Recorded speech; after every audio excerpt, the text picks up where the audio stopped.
ನಿಮ್ಮ ಹೆಸರು? ಆಂಟನಿ ಅಂತ. ಎಲ್ಲಿಂದ ಬಂದದ್ದು? ಮೂಡುಬಿದಿರೆಯಿಂದ. ಏನಾಗ್ತದೆ? ಒಂದು ಕಾಲು ನನಗೆ ಒಂದು ಸೈಡ್ ನೋವು ಸೈಡ್. ಈಗ ಸಹ ಉಂಟಾ? ಸ್ವಲ್ಪ ಕಾಲಿ ಸೊಂಟದಲ್ಲಿ. ಎಲ್ಲಿ? ಸೊಂಟದಲ್ಲಿ ಉಂಟು. ಯಾವಾಗಿಂದ ಸ್ಟಾರ್ಟ್ ಆಗಿದೆ ಅದು? ಅದು ಮುಂಚೆ ಇತ್ತು ಯಾವಾಗಲೂ. ಅಲ್ಲಿ ಮುಂಚೆ ಅಂದ್ರೆ ಯಾವಾಗಿಂದ? ಒಂದು ನಾನು ಹರ್ನಿ ಆಪರೇಷನ್ ಆಗಿತ್ತು. ಈಗ ಅದು ಗುಣ ಆಗಿತ್ತು. ನಾನು ಜಾಸ್ತಿ ಎಲ್ಲ ನಿಂತರೆ ಇಲ್ಲ, ಕೈ ಕಾಲು ಗುಣ ನೋವಾಗ್ತದೆ. ಮತ್ತೊಂದು ಅಲ್ಲೂ ಯಾವಾಗಲೂ ನೋವು ಶುರು ಆಗುತ್ತೆ. ಈಗ ಉಂಟು ನೋವು? ಸ್ವಲ್ಪ ಉಂಟು. ಅದು ಹೋಗ್ತದೆ, ಇದು ಹೋಗ್ತದೆ. ಇದು ಆಕ್ಚುಲಿ ಪಾರಂಪರ್ಯ ಶಕ್ತಿ, ಅದು ಬಿಟ್ಟು ಹೋಗ್ತದೆ. ಈಗ ತಂದೆ ದೇವರ ಯೇಸುವಿನ ನಾಮದಲ್ಲಿ ಪವಿತ್ರ ಆತ್ಮನ ಸಹಾಯದೊಂದಿಗೆ ಕರ್ತನಿನ ಪಾದಪೀಠಕ್ಕೆ ಬಂದಿದ್ದೇನೆ. ಸಹೋದರ ಆಂಟನಿ ಅವರ ಆರೋಗ್ಯಕ್ಕಾಗಿ ನಾನು ಪ್ರಾರ್ಥನೆ ಮಾಡ್ತೇನೆ. ಸ್ವಾಮಿ ಕರ್ತನೆ, ಬಲ ಭುಜ, ಬಲ ಕೈ, ಬಲ ಸೈಡಲ್ಲಿರುವಂತಹ ನೋವು, ಸೊಂಟದಲ್ಲಿರುವಂತಹ ನೋವೆಲ್ಲ ಬಿಟ್ಟು ಹೋಗಲಿ. ಅವರ ಸೊಂಟವನ್ನು ವರ್ಷಗಳಿಂದ ಬಂಧಿಸಿರುವಂತಹ ನಗಿಟ್ಟು ಬಂಧನ ಬಿಟ್ಟು ಹೋಗಲಿ. ರೋಗ ಬಂಧನ ಬಿಟ್ಟು ಹೋಗಲಿ. ಹರ್ನಿಯದ ಸಮಸ್ಯೆ ಎಲ್ಲ ಬಿಟ್ಟು ಹೋಗಲಿ. ರೈಟ್ ನಾವ್ ಹಲ್ಲಿನ ನೋವು ಬಿಟ್ಟು ಹೋಗಲಿ. ಹಲ್ಲು ಫ್ರೀ ಆಗಲಿ, ಅಲ್ಲೂ ಫ್ರೀ ಆಗಲಿ.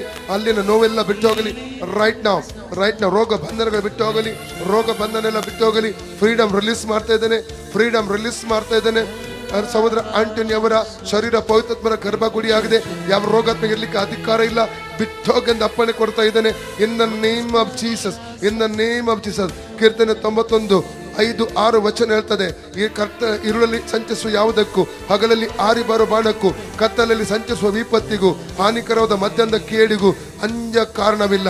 ಆ ರೋಗಾತ್ಮ ಶಕ್ತಿ ಹಿಂಬಾಲಿಸಿ ಬಂದಿರುವ ಪಾರಂಪರ್ಯ ಶಕ್ತಿ ಅದನ್ನು ಈಗ ಇವರು ಡಿಸ್ಕನೆಕ್ಟ್ ಮಾಡಿದೆ. ಇವರಿಂದಲೂ, ಇವರ ಮಗನಿಂದಲೂ, ಇವರ ಮುಂದಿನ ಸಂತತಿಯಿಂದಲೂ ಅದನ್ನು ಕಂಟಿನ್ಯೂ ಆಗದೆ ಅದನ್ನು ಡಿಸ್ಕನೆಕ್ಟ್ ಮಾಡ್ತಾ ಇದ್ದಾರೆ. ಬಿಟ್ಟೋಗ್ ಪಿಶಾಚ, ಬಿಟ್ಟೋಗ್. ಸೊಂಟ ಬಿಡು, ಕೈ ಕಾಲುಗಳನ್ನು ಬಿಡು, ಭುಜಗಳನ್ನು ಬಿಟ್ಟು, ಹಲ್ಲನ್ನು ಬಿಟ್ಟು. Freedom in the name of Jesus. ಯೇಸುವಿನ ಭಾಷಣಗಳ ಮೂಲಕ ಸಹೋದರ ಆಂಟನಿಯರ ಗುಣವಾಯಿತು. ಯೇಸುವಿನ ಭಾಷಣಗಳ ಮೂಲಕ ಸಹೋದರ ಆಂಟನಿಯರ ಗುಣವಾಯಿತು. ಯೇಸುವಿನ ಭಾಷಣಗಳ ಮೂಲಕ ಸಹೋದರ ಆಂಟನಿಯರ ಗುಣವಾಯಿತು. ಯೇಸು ಕ್ರಿಸ್ತನ ಭಾಷಣಗಳ ಮೂಲಕ ಸಹೋದರ ಆಂಟನಿಯವರ ಗುಣವಾಯಿತು. ಯೇಸುವಿನ ಭಾಷಣಗಳ ಮೂಲಕ ಸಹೋದರ ಆಂಟನಿಯವರ ಗುಣವಾಯಿತು. ಯೇಸುವಿನ ಭಾಷಣಗಳ ಮೂಲಕ ಸಹೋದರ ಆಂಟನಿಯವರ ಗುಣವಾಯಿತು. ಯೇಸುವಿನ ಭಾಷಣಗಳ ಮೂಲಕ ಸಹೋದರ ಆಂಟನಿಯವರ ಗುಣವಾಯಿತು. ಆಮೇಲೆ ಈಗ ನೋಡಿ, ಚೆಕ್ ಮಾಡಿ ನೋಡಿ, ಚೆಕ್ ಮಾಡಿ. ನೋವುಂಟಾ? ನೋವಿಲ್ಲ. ಹಲ್ಲು ಇಲ್ಲ, ಹಲ್ಲು ಇಲ್ಲ. ನನ್ನ ಸೇವೆಯಲ್ಲಿ ತುಂಬಾ ಹಲ್ಲು ನೋವುಗಳನ್ನು ಗುಣ ಮಾಡ್ತಾ ಇದ್ದಾನೆ ದೇವರು. ಅನೇಕ ರೋಗ ಗುಣ ಮಾಡ್ತಾರೆ. ಇದೊಂದು ಕೂಡ ಯೇಸು ಮಾಡುವಂಥದ್ದು. ಯೇಸುವಿಗೆ ಮಹಿಮೆ ಹೇಳಿ. ಹಲ್ಲೆಲೂಯಾ.